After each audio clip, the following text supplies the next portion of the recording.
उसका प्रयोग कर दिया। ठीक है, तो इसी को क्या कहते हैं, निषेधिता के रूप में डिफाइन किया गया। अब यहाँ पर जो निषेधिता आ रही है ना, ये निषेधिता किस संदर्भ में आ रही है, चेतना के संदर्भ में आ रही है। चेतना को जो कमी या अभाव की चेतना कहा जा रहा है और निषेधों से संरचित माना जा रहा है, इस निषेध भाव की व्याख्या के संदर्भ में निषेधिता आ रही है। तो ये निषेधिता क्या आ रही है, जैसे पहले वाले बिंदु में कमी या अभाव की चेतना बताई गई कि चेतना स्वयं को चेतना के विषय से पृथक कर लेती है, इनके बीच एक दूरी बन जाती है जिसे कमी या अभाव की चेतना कहते हैं। इसे क्या कहते हैं, कमी या अभाव की चेतना कहते हैं। इसे कमी या अभाव की चेतना कहते हैं। पहला बिंदु ये स्पष्ट किया जा रहा था। यहीं पर जब इनसे ये फर्दर प्रश्न होता है कि आखिर ये दूरी क्या है, जो चेतना चेतना के विषय से स्वयं को डिस्टेंस कर लेती है, तो ये दूरी क्या है, ये डिस्टेंस क्या है, तो इसके उत्तर में वो कहते हैं कि ये दूरी कुछ नहीं है, नथिंग। इसी सेंस में ये निषेधिता उभर के आता है कि यह दूरी क्या है, यह भेद क्या है, कुछ नहीं। और यह भेद भी क्या है, एक प्रकार की चेतना है। इस दृष्टि से ही चेतना क्या है, कुछ नहीं है, निषेधिता है। निषेधिता है यानी चेतना निषेधों से संरचित। तो ये सब चीजें अवधारणाएं हैं, आप लोग को ध्यान में रखना होगा। हम जब माइंड में रखें तो आप लोग भी रख सकते हो, क्या दिक्कत है। ठीक है, तो इस सब चीजों को रखिए और मन को स्वस्थ रखिए। बहुत ढेर सारी चीजें दिमाग में रखनी है, तो मन को स्वस्थ रखना और मन को वो रखना बहुत आवश्यक है। नहीं तो चीजें बढ़ती चली जाएंगी और आप लोग परेशान हो जाओगे। तो इसमें आप लोग को अभी तक तो कोई दिक्कत नहीं होगी कि ये सारी चीजें हो गई। तो इस प्रकार से ये निषेधिता ही हाँ या नहीं कहने की शक्ति है। जैसा कि आरंभ में ही स्पष्ट किया गया कि चेतना एक कमी की चेतना है, निषेधों से संरचित है। और इसी निषेधिता की वजह से हम क्या करते हैं, अफर्म या डिनाई करते हैं, चेतन निर्णय लेते हैं। और इसीलिए कहा जाता है कि man is bound to be free. ये हो गया।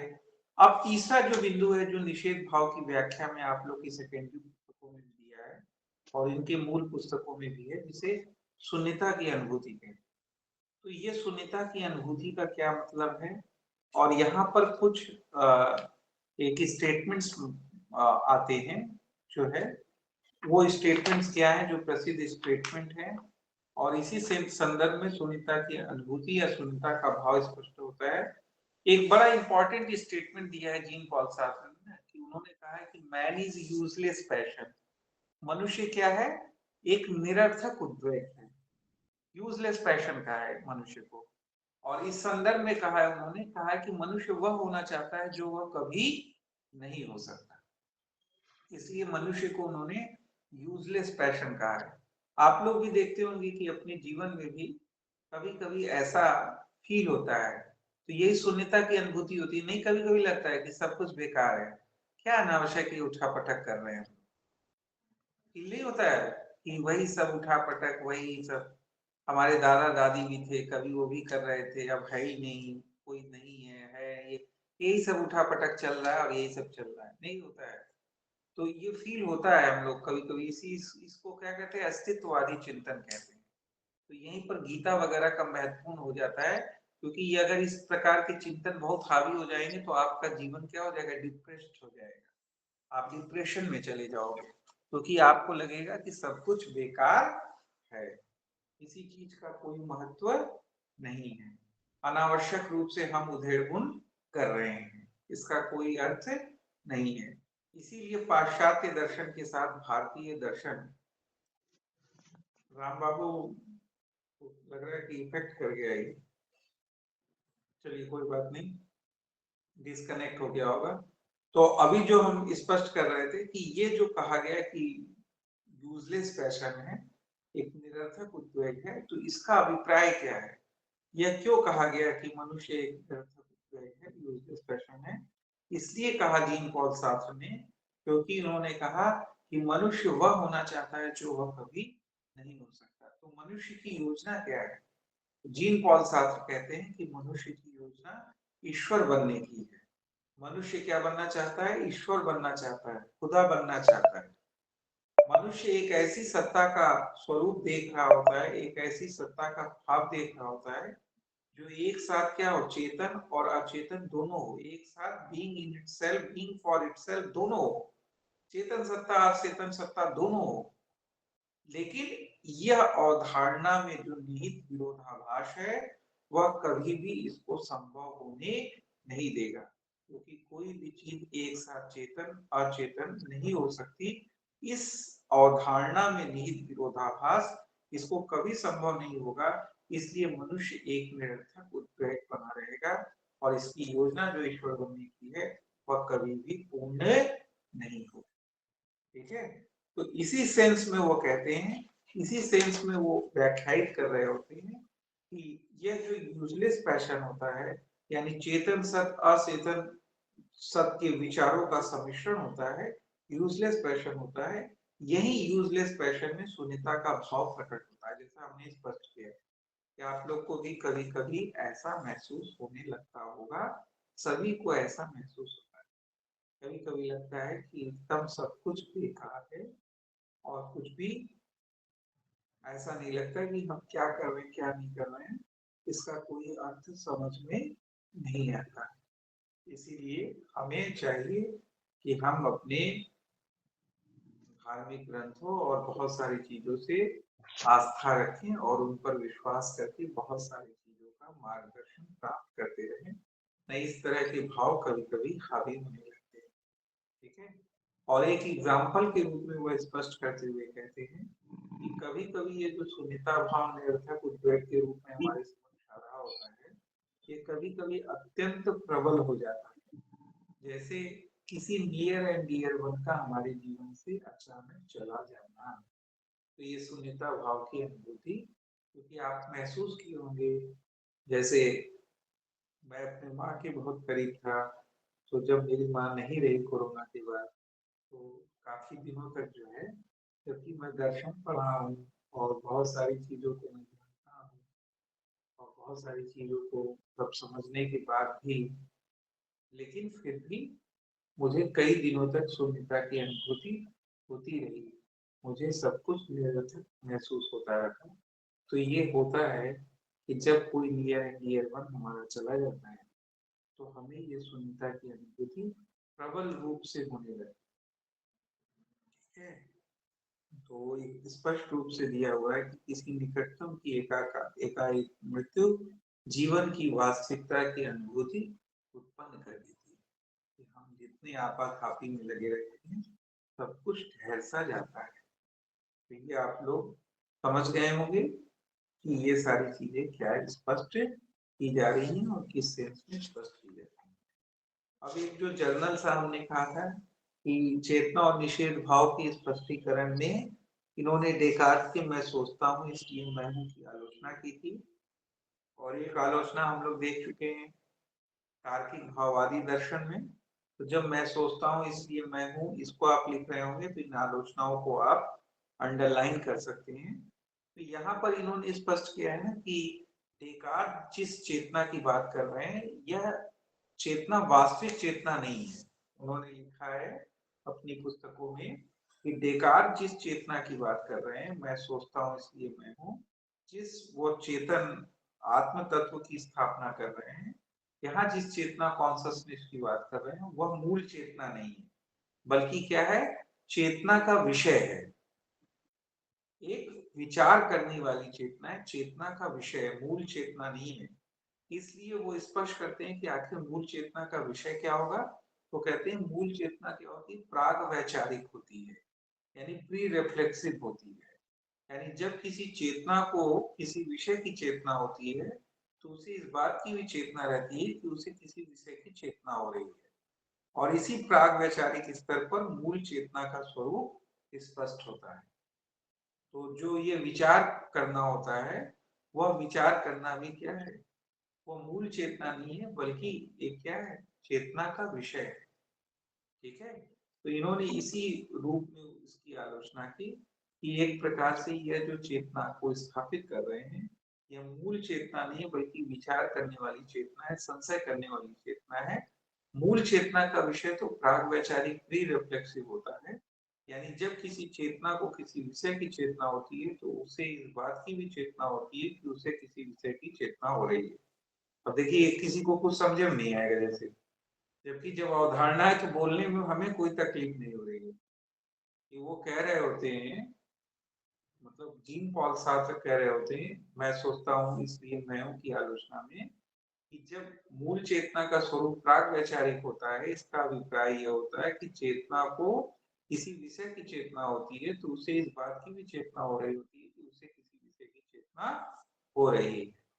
तो स्पष्ट है कि जो मूल चेतना है इसी स्वरूप में स्पष्ट होती है, और इसी सेंस में जो है जीन पॉल सार्त्र कहते हैं कि जिसे हम अहंकार या ईगो कहते हैं, वह भी मूल चेतना का अंश नहीं है, बल्कि यह तब प्रकट होता है जब हम जगत में किसी स्थिति पर विचार कर रहे होते हैं, तो उस स्वरूप में यह स्पष्ट होता है।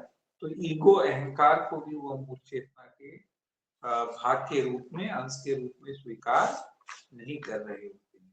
ठीक है, तो लगभग 36 मिनट का क्लास हो गया है, 10 मिनट क्लास और हम लोग करते हैं, इसके बाद हमको लग रहा है आत्म प्रवंचना जो है रह जाएगा, तो आत्म प्रवंचना को, तो अब जैसा हमने स्पष्ट किया कि लास्ट इनका टॉपिक है, मतलब आत्म प्रवंचना के पूर्व जो एक लास्ट टॉपिक बचा है स्वतंत्रता और दायित्व बोध।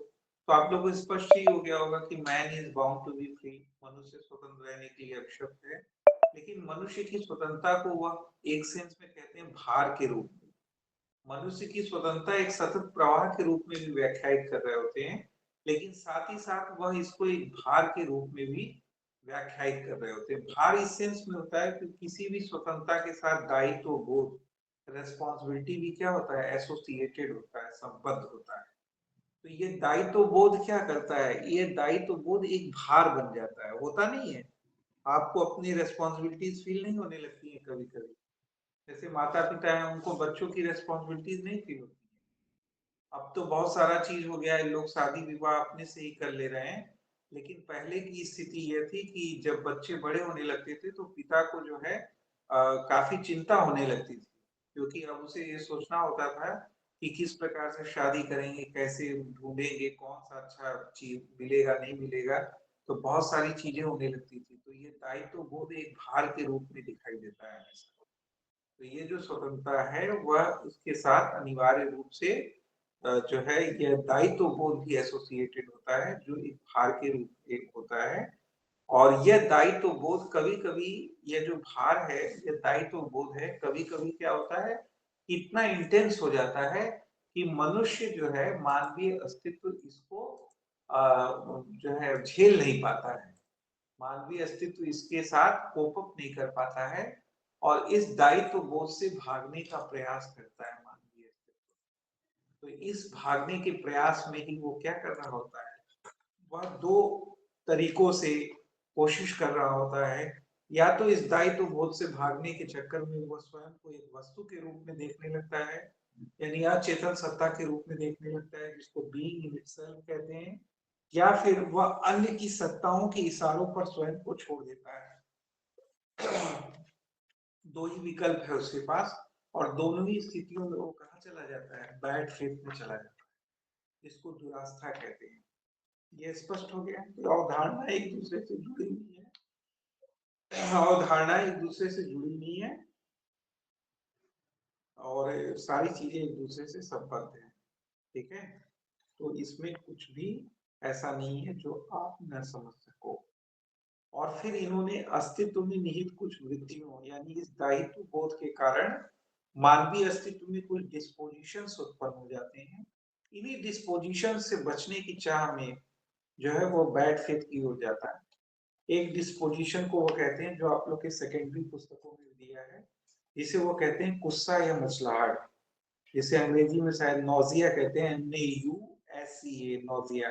तो गुस्सा या मसलाहट जो होता है, इसका अभिप्राय क्या होता है, वो कहते हैं कि चेतन मनुष्य को सदा यह प्रतीत होता है कि यदि अचेतन तत्व, जो अचेतन तत्व है, उसे घेरे न रहते तो उसकी स्वतंत्रता का प्रवाह जो है सहज सरल बना होता, लेकिन ऐसा नहीं हो पाता, और इस कारण जो है उसके मनोमस्तिष्क में एक प्रकार की गुस्सा या मचलाहट, नौसिया उत्पन्न हो जाती है, और वह इसी जो हर्डल्स आते हैं, इन हर्डल्स के कारण वह अपने निर्णयों को नए नए रूप में गढ़ना पड़ता है उसको, और यही नए नए रूप में गढ़ने से उसको उसके अंदर अनेक प्रकार की गुस्सा या मसलाहट उत्पन्न हो जाती है।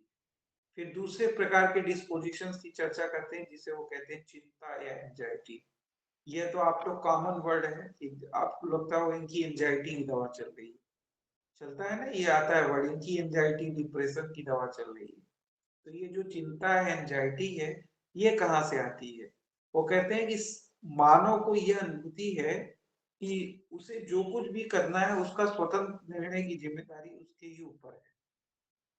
ठीक है, तो आप जब इसमें जाने लगते हो तो एक प्रकार से आपके अंदर एक एंजाइटी उत्पन्न होने लगती है, क्योंकि एक भार के रूप में ये आपके समक्ष आता है और इसी से चिंता उत्पन्न हो जाती है। फिर एक डिस्पोजिशन की बात करते हैं जिसको वो कहते हैं परिताप, एंग्विशनेस।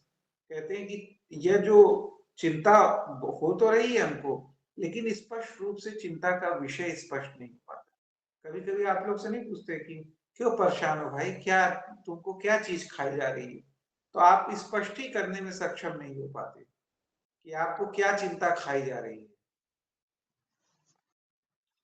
ठीक है, आपको क्या चिंता खाई जा रही है, आपको क्या समस्या है, आप इसको स्पष्ट नहीं कर पाते, यानी इस चिंता का विषय स्पष्ट नहीं हो पाता। तो यहाँ पर जो डिस्पोजिशन उत्पन्न होती है उसे एंग्विशनेस कहते हैं या परिताप कहते हैं। तो ये चिंता के विषय की स्पष्टीकरण न होने से उत्पन्न होता है। इसके बाद एक डिस्पोजिशन है जिसे फॉरलोननेस कहते हैं, असहायता कहते हैं। तो अक्सर हम लोग फॉरलोननेस, असहायता का एहसास करते हैं, क्योंकि कहते हैं कि जब हमें यह इस बात का भान हो जाता है कि ईश्वर आदि अस्तित्व कुछ भी ऐसा नहीं है जो हमारे लिए सहायता करने के लिए आने वाला है, तो फिर हमें ये एक जो है फॉरलोननेस स्पष्ट का डिस्पोजिशन उत्पन्न कर देता है, असहायता की वृत्ति आ जाती है। और लास्ट में एक डिस्पोजिशन स्पष्ट करते हैं जिसे हम लोग डिसअपेयर कहते हैं या निराशा कहते हैं। यानी मानवीय अस्तित्व की विचित्रता यह है कि उसके निर्णय पे आधारित जो भी योजनाएं हैं, वह योजनाएं क्या होती हैं, प्रोबेबल ही होती हैं। उनमें हम निश्चितता नहीं कह सकते। आप जैसे तैयारी कर रहे हैं तो आप निश्चितता से नहीं कह सकते कि आप जो चीज चाह रहे हो उसको अचीव ही कर लोगे। तो ये जो आपको लगता है कि यार कोई चीज निश्चित तो है नहीं, तो ये कभी कभी आप लोग को निराशा में डाल देती है, डिसपेयर में डाल देती है। तो ये भी डिस्पोजिशन, तो ये सभी डिस्पोजिशंस मानवीय स्वतंत्रता और स्वतंत्रता से जुड़े हुए दायित्व बोध की वजह से आ रही होती हैं, उत्पन्न हो रही होती हैं। ठीक है, तो ये डिस्पोजिशंस आप लोग ध्यान रखिएगा। इन सब की अवधारणाओं को आप ध्यान में रखेंगे। आप लोग के यूजीसी नेट जेआरएफ क्वेश्चंस में यह पूछा जा सकता है, किसी भी इंटरव्यू में पूछा जा सकता है, तो इसको आप लोग ध्यान में रखिएगा। लास्ट बिंदु जो है आत्म प्रवंचना, वो भी हम स्पष्ट कर दे रहे हैं 5-10 मिनट में। तो आज आप लोग का ये 3 कॉल्स खत्म हो जाएगा। और कल तो वैसे छुट्टी है, कल हम रहते तो पढ़ा भी देते, लेकिन लखनऊ हमको जाना है, एक रिसेप्शन है, और इस वजह से जो है कल और परसों क्लास नहीं चलेगी। तो परसों लौटने में टाइम लग जाएगा, हो सकता है वहां से हम अयोध्या चले जाएं दर्शन करने के लिए, तो फिर लौटने में टाइम लगेगा। तो 2 दिन क्लासेस आपको की नहीं रहेंगी, लेकिन आप लोग जो है फ्री नहीं रहोगे। आप लोग सभी चीज जो अभी तक पढ़ाई जा चुकी है उसको वेल डिफाइंड तरीके से रिवीजन करोगे, उसको समझने की कोशिश करोगे। तो ये सारा आपको हमसे एक तरह से होमवर्क देके जा रहे हैं, तो इसको आप लोग ध्यान दीजिएगा, क्योंकि डेडिकेशन ही यहाँ पर इस क्लासरूम के लिए अनिवार्य है कि डेडिकेशन होना चाहिए। तो आत्म प्रवंचना आप लोग को अब तो स्पष्ट ही हो गया होगा कि इसी दायित्व बोध की वजह से जो अनेक प्रकार की डिस्पोजिशंस उत्पन्न हो रही होती है हमारे मानवीय अस्तित्व में, इनसे कभी कभी मानवीय अस्तित्व बहुत बोझिल हो जाता है, इनसे निकलने का रास्ता उसे नहीं सूझता। तो 2 ही प्रकार से वो निकल पाता है, या तो स्वयं को वह वस्तु के रूप में बना लेता है, या फिर स्वयं को अन्य की सत्ता के इशारों पर छोड़ देता है। तो आप लोग से हमने आरंभ में स्पष्ट किया था कि अधिकांशतः हमें अपने जीवन में दिखाई देता है कि 99% लोग बैड फेथ में ही दिखाई देते हैं, और जैसे हमने स्पष्ट भी किया था कि प्रामाणिक जीवन जीना इतना आसान नहीं है व्यवहार में। कोशिश करनी चाहिए कि हम अपने प्रामाणिक जीवन को जी सकें, लेकिन फिर भी हमें कभी-कभी भौतिक वस्तु के रूप में भी बनना पड़ता है और कभी-कभी अन्य के इशारों पर भी स्वयं को छोड़ना पड़ता है। जैसे एक एग्ज़ाम्पल नहीं दिए थे कि जब आप यूनिवर्सिटीज़ के कॉरिडोर से लोग गुज़र रहे होते हैं और सभी प्रबुद्ध लोग बैठे होते हैं और तमाम तरह के अभ्यूषण शब्दों का प्रयोग किया जा रहा होता है, तो हम एक तरह से एक भौतिक वस्तु बन जाते हैं। हमको ऐसा लगता है कि हम कुछ सुन ही नहीं रहे हैं, जबकि सब सुनाई दे रहा होता है। लेकिन हम कोई रिएक्शन नहीं करते, तो स्पष्ट है कि ये वहाँ पर क्या हो रहा होता है कि हम एक प्रकार के बैड फेथ में जा रहे हैं, क्योंकि हम अपने आप को चेतन अस्तित्व को एक अचेतन सत्ता के रूप में हम डिफाइन करने लग रहे होते हैं, क्योंकि इससे जो दायित्व बोध हमारी स्वतंत्रता से जुड़ा जो दायित्व बोध रिस्पॉन्सिबिलिटीज होती है, उसका भार हम सहन नहीं कर पाते और इस रूप में हम रिएक्शन दे रहे होते हैं। क्या कभी-कभी हम अन्य की सत्ताओं के इशारों पर भी स्वयं को छोड़ देते हैं। दोनों ही स्थितियों में हम स्वयं को ठगते हैं। आत्म प्रवंचना बैड फेथ होता है। जैसा कि हमने आरंभ में भी स्पष्ट किया था कि स्वयं से झूठ बोलना और अन्य से झूठ बोलने में एक महत्वपूर्ण अंतर होता है कि जब हम अन्य से झूठ बोलते हैं तो हमें इस बात का एहसास होता है कि हम झूठ बोल रहे हैं, लेकिन स्वयं से झूठ बोलने में यह एहसास नहीं होता। हम कब बैड फेथ में चले जाते हैं हमें पता ही नहीं लगता। हम इसको डिफाइन नहीं कर पाते कि कब हम बैड फेथ में चले गए और कब हम स्वयं को ही ठगना शुरू कर दिए। यानी इसको क्लासिकल वे में उन्होंने डिफाइन किया है कि चेतना निषेधों से संरचित है और कभी-कभी ये जो निषेधिता है वह अंतर्मुखी हो जाती है। जो निषेध भाव है जिनसे संरचित है चेतना, वह अंतर्मुखी हो जाती है और स्व अस्तित्व को ही निषेधित करने लगती है। उसी का डिनायल मोड में आ जाती है। और जब ऐसा हो जाता है तो आत्म प्रवंचना बैड फेथ की स्थिति हो जाती है। दो क्लासिकल एग्जांपल्स उन्होंने दिया है। एक वेटर का एग्जांपल दिया है, जहां वेटर स्वयं को क्या करता है, एक भौतिक वस्तु के रूप में मान लेता है, या सॉरी, वेटर वाला जो एग्जांपल दिया है वो दिया है अन्य की सत्ता के इशारों पर स्वयं को वो छोड़ देता है। जैसे हम लोग कहते हैं कि किसी भी उसमें बैठे और हाथ ऐसे ऐसे किए या चुटकी बजाए और उसको बुलाए और वो आपके इशारों पे घूमता रहता है। आपको फील ही नहीं होता है कि वो कोई ह्यूमन बीइंग भी है। मतलब उसने अपने आप को इस तरह से कर दिया, उस अपने उसकी चेतना अंतर्मुखी होके उतनी निषेधित कर चुकी होती है उसको कि वह अपने आप को अन्य की सत्ता पर पूर्णतः समर्पित कर देता है। और आपको आश्चर्य होगा कि अगर वो बस या ट्रेन में बैठे और कोई तेजी से चिल्ला दे ए वेटर, तो उठ के खड़ा हो जाएगा। ऐसा रिफ्लेक्टिव हो जाता है वो, क्योंकि पूरी तरह से वो बैड फेथ में जा चुका होता है। इसका उदाहरण देते हैं। और जो एक दूसरा उदाहरण है जिसमें भौतिक वस्तु के रूप में समझना या अपने आप को एक अचेतन सत्ता के रूप में समझना, तो इसके एग्जाम्पल के रूप में वो एक क्लासिकल एग्जाम्पल जो जीन पॉल सार्त्र ने दिया है, वो ये दिया है कि जब कोई महिला किसी पुरुष के साथ जा रही होती है, कहीं घूम रही होती है, टहल रही होती है और ये सारी चीजें हो रही होती हैं, तो कहीं न कहीं ये सारी चीजें तो रहती हैं कि हो सकता है कि वह जो पुरुष जो उस स्त्री को लेकर उसको इधर-उधर घूम रहा है, रेस्टोरेंट ले जा रहा है, घाट ले जा रहा है, एक्स वाई जेड कर रहा है, तो हो सकता है वह इसको मिसयूज़ भी कर सकता है, उसके साथ कुछ गलत भी परिघटना घटित हो सकती है।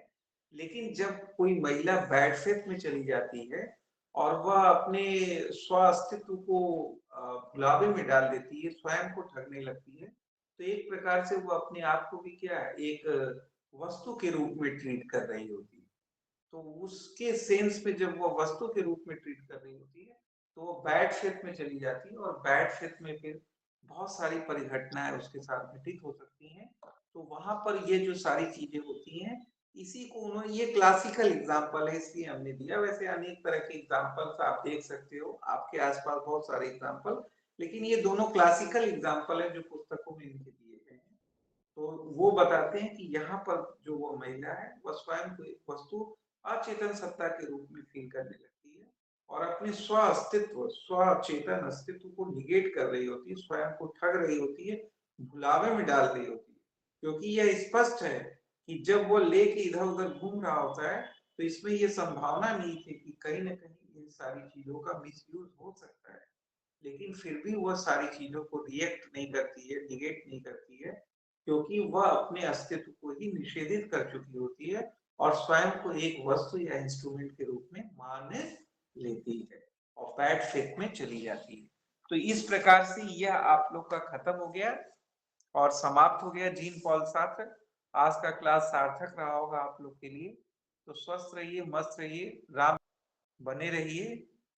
और आपको हम बता दें, हम आपको कॉल करते हैं